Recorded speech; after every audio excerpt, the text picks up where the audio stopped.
How to cancel your order on Uber Eats. Hi everyone, welcome back to our channel. In today's video I'll simply guide you on how you can cancel order on Uber Eats, so make sure to watch the video till the very end. If you want to cancel your order on Uber Eats, all you have to do is simply go ahead and then first of all just make sure to launch the Uber Eats application here.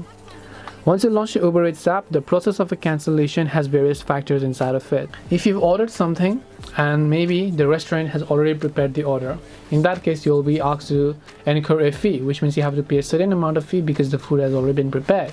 But if the food hasn't been prepared, in that case you can still save yourself some amount of bucks.